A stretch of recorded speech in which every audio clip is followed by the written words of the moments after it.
So welcome everyone. Good evening. Thank you for meeting on this not so rainy evening, but really appreciate your flexibility and willingness to meet and check in. With a lot of the correspondence, we know that there were some questions that were coming up around Hopkins. So we have a very special guest with us today. So thank you, Principal Brown, who's here today to answer questions and give a little bit of an update. And additionally, I wanted to share an update as to where we're at in terms of planning and with the survey, and that way we can all have that information today. So if you'll look at the agenda that's linked in our invitation, and I'm going to actually switch to that right now myself. Just a second. The first thing we have on our agenda is that we're going to do a check-in and talk about the timeline for the survey results and next steps. We're also then going to speak a little bit with the help of Mr. Brown around the secondary staffing and the difference between that and elementary. And then we'll have a very quick update. As you may have noticed, our board received a final demographer data set. And so we can speak a little bit more about Hopkins. And then at the end of the meeting, we'll confirm our next meeting dates and time. So I think I'm going to go ahead and let's see. I'm going to go to the screen. So a check-in and timeline for the survey. Oh, and then I see I have someone calling in. Who's number 408?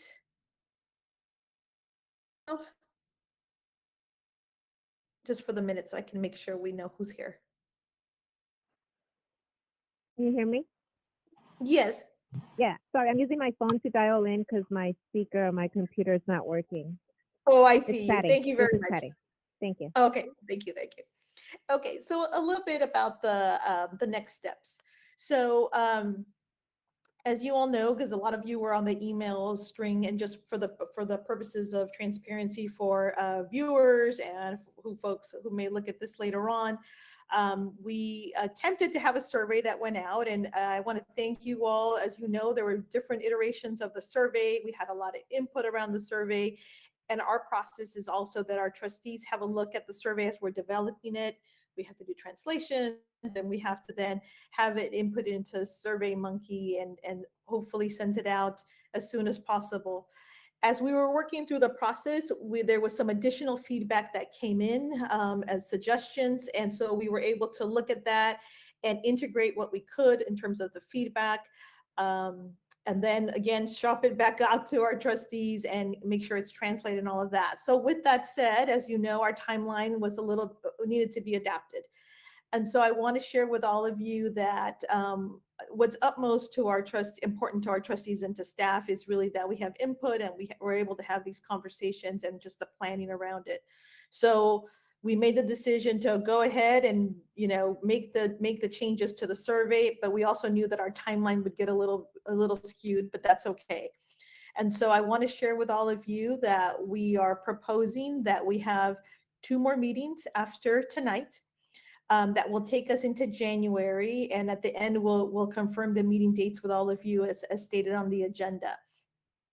Because what we heard from all of you was that once we have the survey results, you all want to be able to talk about the survey results here at the task force, which is what we will do at the first January meeting. But then what we also heard from some of you that would not be, there was really not the desire to then have an immediate consensus and recommendation at that meeting, that you still wanted some more time with the results of the survey to talk to other teachers, other parents, other principals, and I'm talking to all the different constituencies we have here. So what that means is that we would need some time between the first January meeting and the second January meeting. So that's what we did, and that means that then we will take the recommendation to the board to the first February meeting. Now that's pretty tight to what we have to do in terms of staffing and all the logistics that go with it, but we're still okay within that February date, taking it to the board. But I wanted to be able to put that out there so you all can see why we've added these 2 new meeting dates, because we did hear from all of you, and what I heard loud and clear was that we'll get the results, we'll see the results, but you all wanted time to then go back with the results with your groups. And so that's really what we're proposing at this point. But I wanted to let you all have that information and we can talk about that now. So I don't know if there's any questions or comments about that piece.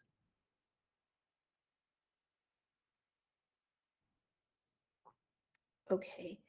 So the dates are on the agenda right now, and at the end of the evening, we'll confirm those dates. So this will give you some time to check your calendars and make sure that you can be there.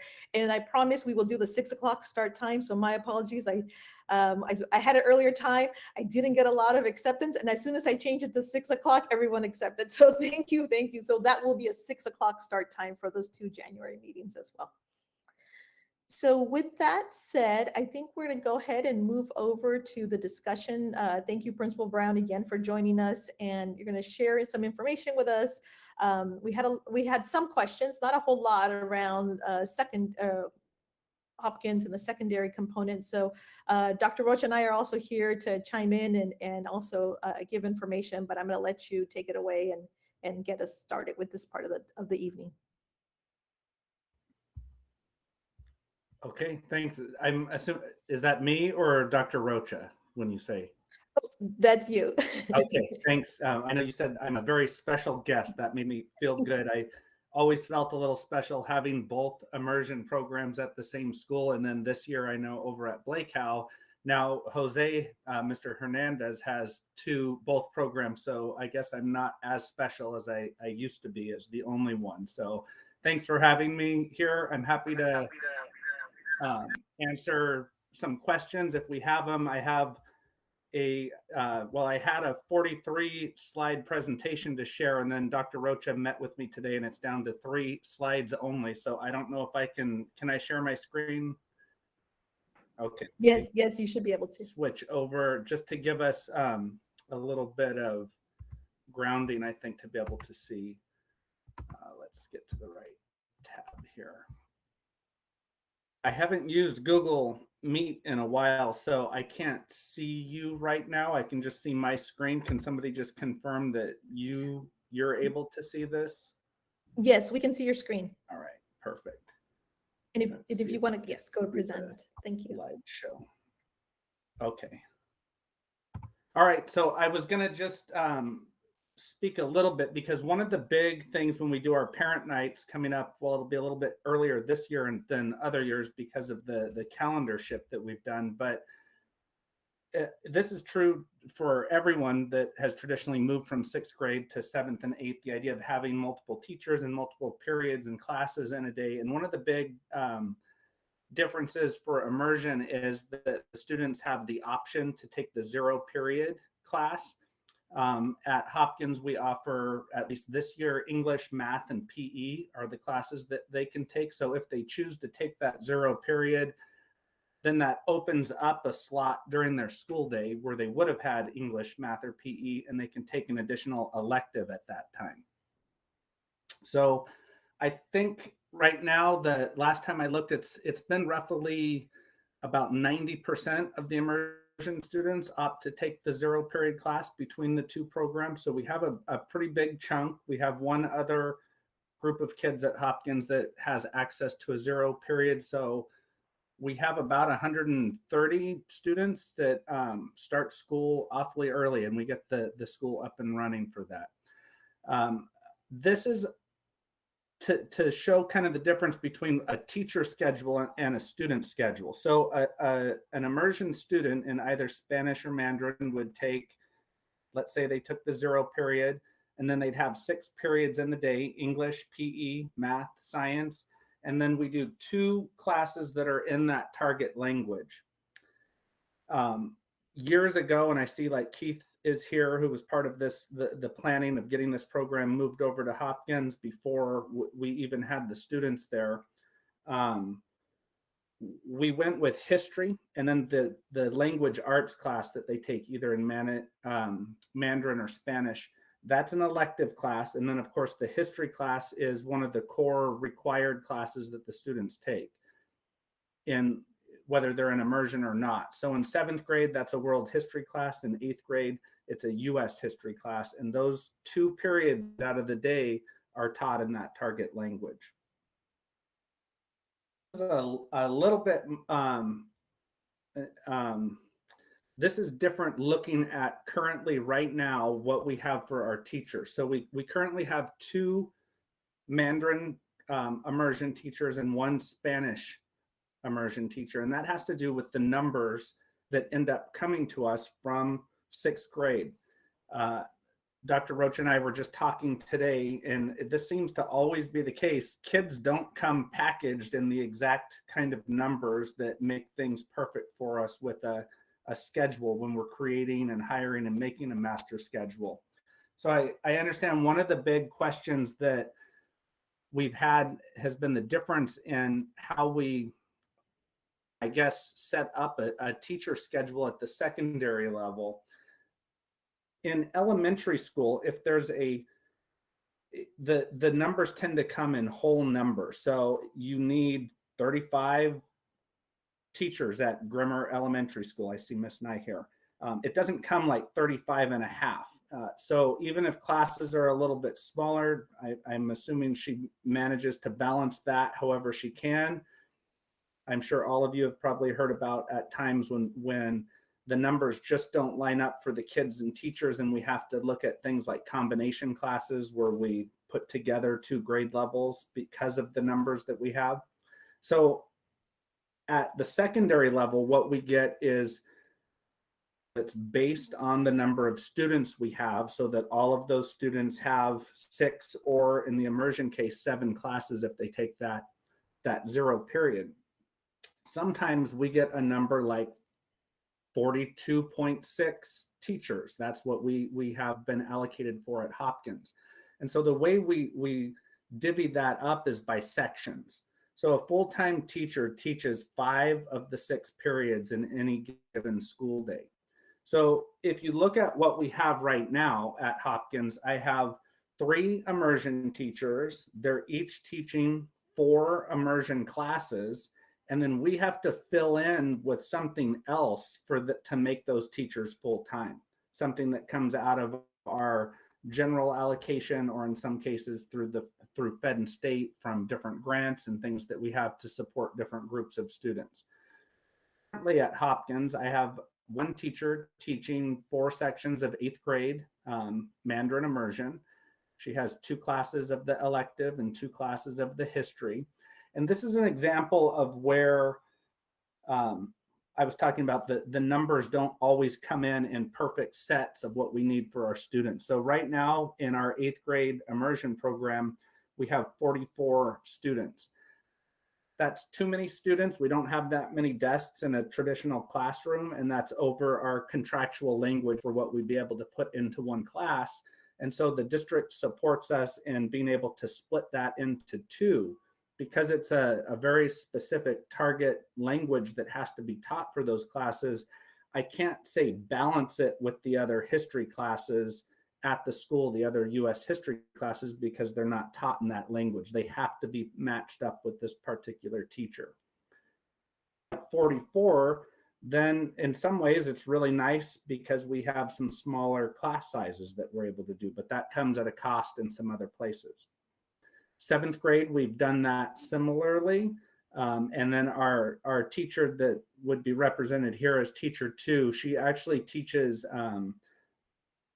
Mandarin, not immersion class at Mission San Jose High School. So she's with us 4 periods and with them for 1 or 2 periods at the end of the school day. And then our 3rd teacher here is the Spanish immersion teacher. And in this case, the numbers are under that. They're not as big as that 44 number. I had this written down somewhere all prepared. I think it's more around 24 or 27 students. And so there's the 1 teacher is able to teach both cohorts of the 7th and 8th grade, and then we refill with an ELD support class. Let me just switch to the last slide, and then I can take it off the share mode so I can see all of you again and do some questions. This was presented, I think, at last week's school board meeting with our most up-to-date kind of projections. I think the key thing to remember here is that it is just a projection, not an actual number. These things fluctuate year to year. Sometimes it's higher than what was projected, and then we have to kind of ask for more allocation to meet, make sure that we're able to provide all the students with 6 classes. Our current number at Hopkins, located at Lila Bringhurst Elementary. So by the way, whichever program, if Immersion ends up going to Lila Bringhurst, we're getting ready for you. We're fixing all the little things that we're finding over there. We're at 940 students, and we're projected next year to be about on track with what most schools are seeing, with a decline to just under 900. We'll see if that number actually comes true or not. I know this might be a little bit small for people to see here. In 23-24, that's our scheduled time when 6th graders will join us and will become Hopkins Middle School. And that's why you see that pretty big spike, and then it gets back onto the downward trend that we've been looking at district-wide here for a number of years. So we're right up about 1,200 kids at the highest projection. And then you can see there's a pretty steady decline in that. It's interesting to think about by 27, 28, I'm sure I'll be long gone and retired by that time. We're looking at about the same number of students as we have right now, or for next year, right about 900. But thinking about that with 3 grade levels of kids, it's pretty shocking in some ways. When it talks about on here our net capacity, and I think they've got that in around 1228. So we stay under that even in that year with 6th grade coming. Remember that net capacity is what would be the maximum possible under the law. It's not actually the reality of what we do at schools. So like at Hopkins, we have 3 SDC classes, an intensive instruction, a moderate, and a mild moderate. And those classes run at about 7 to 8 kids per class, but it still takes up an entire classroom. And the other part with secondary, when we look at these total capacity numbers, remember, teachers only teach 5 classes, but that classroom is available, technically speaking, 6 periods out of the day. And so there's some built-in numbers there that go against what we traditionally, or what we try and do, which is to have a teacher be able to have their prep period with their classroom empty so that they can prepare, set up science labs, do their kind of work in their room. There are times at all of the secondary schools where this isn't possible, but we try and mitigate and limit that as much as we can. Okay, I'm gonna back out of that, see if I can stop sharing, and then see if there are some questions that people have, or if this is helping with what you all were talking about and looking at. Does anyone have any questions?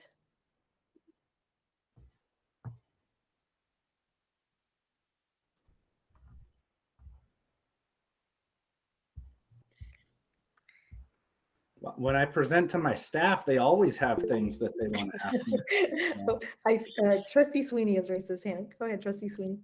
Thank you, Principal Brown. Just wanted to commend you on such a concise and clear presentation, so that everybody here who's been asking over and over and over, what's the capacity? What does it really mean? What do the numbers really mean? How many can we grow to? Those sort of things. All that was answered, and was answered really clearly. So big kudos to presenting and for satisfying the curiosity of so many people as to what Hopkins can hold and where it's projected to hold and how it's going to go up and down depending on current demographics. So thank you. I thought that was very well done. Sure, thanks. Angelica Villaseñor.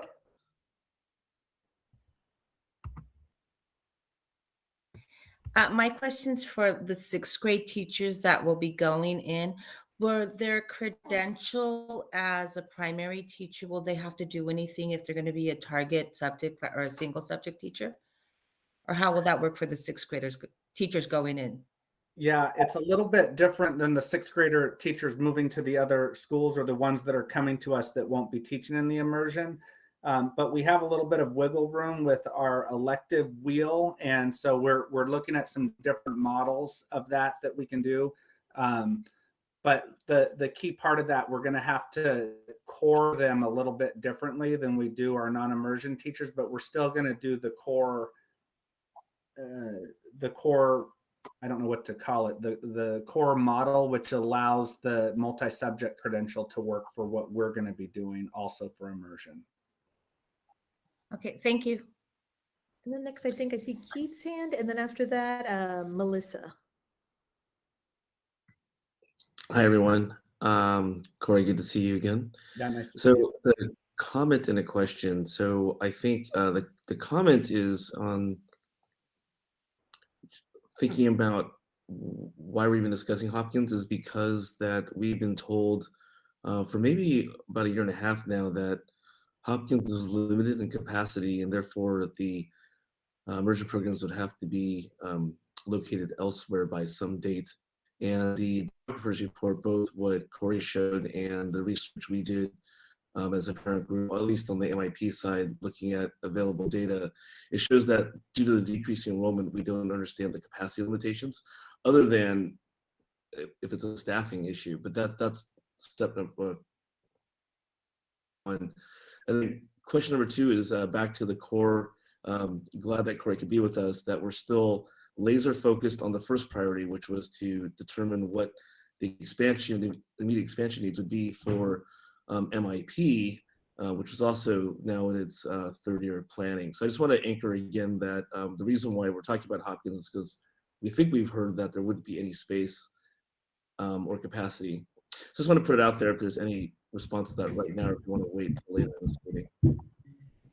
I can speak a little bit to it, and then Dr. Rocha. I know, like this last Wednesday, that was kind of the first time that all of us as principals were able to see those numbers from the new demographers. And I know I had joked with somebody like I should go into the demography business because I could be as wrong as they've been during the pandemic and charge half as less and be that far off or within that same range. So when the expansion happened, was that last school year or the year before at the first, is it first and second grade?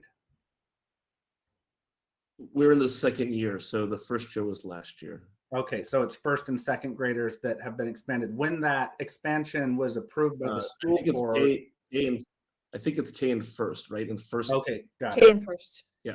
When the school board approved that, our Hopkins middle school conversion plans were already underway, budgeted for, built for, and it was not something that could be then, because that was expanded at that level, we could add classrooms on, and without having these numbers that now look like it will be able to accommodate that. But again, those things change year to year, and that's quite a ways. I think we're looking, that first expanded group would probably be coming 26, 27 in that range there. So if these numbers were to hold, it looks like that would not be an issue. But again, whenever these are presented or updated or given, I'm not the one crunching those numbers. Those are things that are given to us.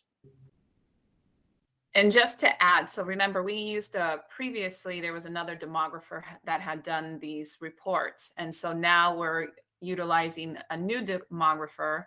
And so that's where we see the difference within the numbers. And as Mr. Brown mentioned, they are subject to change because they do change year to year. So currently, based on the new demographer information, it does appear that there would be room for the expanded class. But again, we just need to note that that is subject to change because every year the demographer does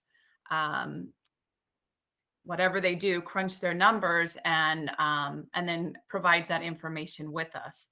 So what we know today, it appears that it would be able to, the expanded strand would be able to go to Hopkins. But again, it's very early on to tell the future of what that would look like, right? Because it is subject to change year to year. One other quick sorry. note. Hang on. My response to that is that's fine, Dr. Rocha, and that back to publicly available information based on previous demographers reports that we've scraped, and I could present it. We've actually charted out every junior high to middle school conversion in every capacity, and at least the reports that we've aggregated and we actually could show it is that in fact Hopkins would be the only school that had capacity because the other four are expanding, or not expanding, but would be oversubscribed compared to Hopkins. So just want to make sure that's up for the record as well. We have a bunch of parents that are nerds, and we've done that data analysis.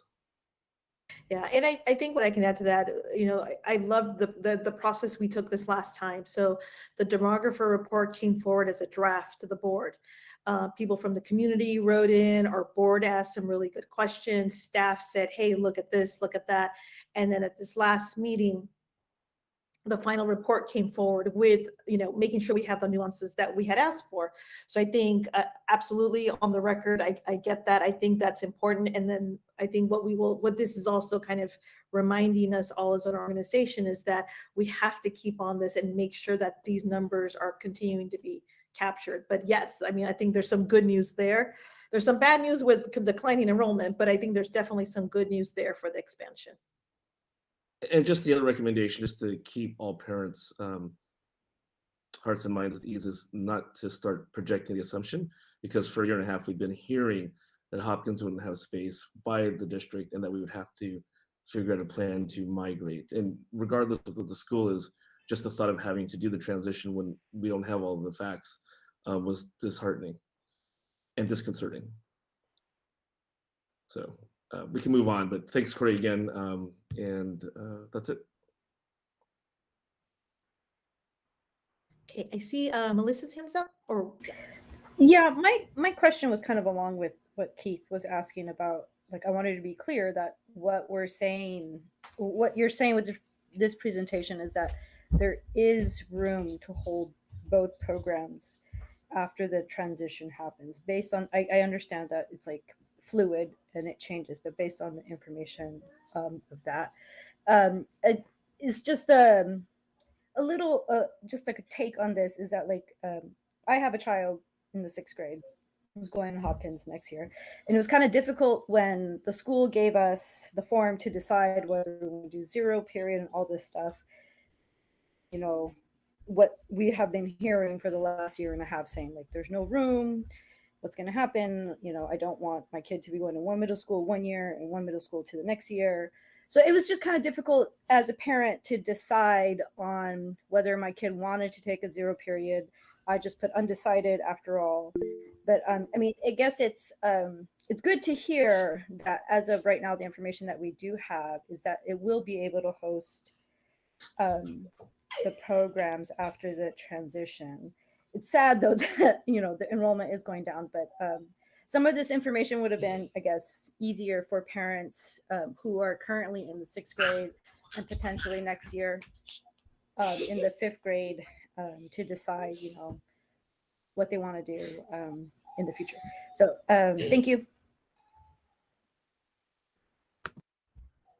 Dr. Christie, and then I see Trustee Sweeney also has his hand. So I just want to clarify and put something on the record. When last year, when there was discussion, it was around that the expanded Mandarin Immersion program would not be able to be housed. So I want to be very clear. It was not intended for every program. And that was only a discussion that this is a possibility. So it was never 100% decided that this was not going to happen. And again, just to remind everyone that we did have a previous demographer and now we have a new demographer. And so that is why there might have been that confusion, but it was never intended that all programs would not be able to expand to that. And then to your point, Melissa, just so you know, what we sent to 6th grade parents was just a survey, not holding them to what the decision is, because we need to get that information to Mr. Brown so that he can then begin to think about staffing. And as he explained in the presentation, we start to get preliminary data and we survey parents. It's not something that is an ultimate of whatever they decide today is what happens. It's not until the reservation form goes out from Hopkins is then when it is the official. But it's really to help us to start planning for next year and determine the number of students that will be going. And so that will help with staffing. So I hope that clears that up. That's what I figured, but a lot of parents were coming to me like very stressed out about like this is it. And I'm like, I don't think it's it, because there's an undecided box. So I just put undecided because I wasn't sure either. So that's what I ended up telling parents. Yeah, and I believe it also was kind says of- that in there, that it's getting their input on that, and it's not official, because it helps us for planning purposes. So thank you for informing them of that as well. Thank you. Trustee Sweeney, and then Angelica Villaseñor. Please call me Larry, especially here. The two things to keep in mind about our new demographer. This was a previous demographer that we used that was really, really accurate. And there were people who wanted to take a look at another demographer. Last year, nobody could predict how that was going to go. We've gone back to this demographer because we've had great results with them. But we also need to keep in mind, the census just came out, and in 10 years, the population of Fremont increased by about 10,000. We look at all the developments, whether it's in North Fremont or Warm Springs, where Bringhurst is. We see all those new homes, thousands upon thousands upon thousands of new homes, 10,000 new people in Fremont, and our numbers are going down in our public schools. So this is it's a dynamic situation. That this isn't the venue necessary to discuss why that might be happening, but just to say that the art of demography is as much an art as it is a science. And we went back to somebody who we really trusted because of this volatility. And for everyone who was trying to figure out, will there be room, will there not be room, you can see what the problem was, and we wanted to get a clearer picture. The board, that's why we went with the demographer that had given us great results. So I just wanted to add that into the mix. Also wanted just food for thought, and Principal Brown, some others can chime in. The state is going to change what time schools can start. Impact zero period. So to make this whole discussion even more complicated, that's why all this is a work in progress. So I just wanted to add those things, that everybody who's trying to make these decisions is trying to get as many facts to the parents and to the decision makers at the schools, administrators, as possible. So thank you for your understanding and patience through all of that. Thank you. I have a clarifying question for Christy. So did this current 6th grade parents get a different survey than the elementary one? It's two separate things. So we do this every year, is we always send something out during parent-teacher conferences to get a understanding of how many parents are considering going to Hopkins. And so it just gives us kind of our first pass as to how many families are considering Hopkins, how many are kind of on the fence. And then in January, Mr. Brown, February is when we send out the reservation forms that all junior highs and middle schools send out to families. And that's when they, at that point, make their indication if they're going to go to continue in the immersion program.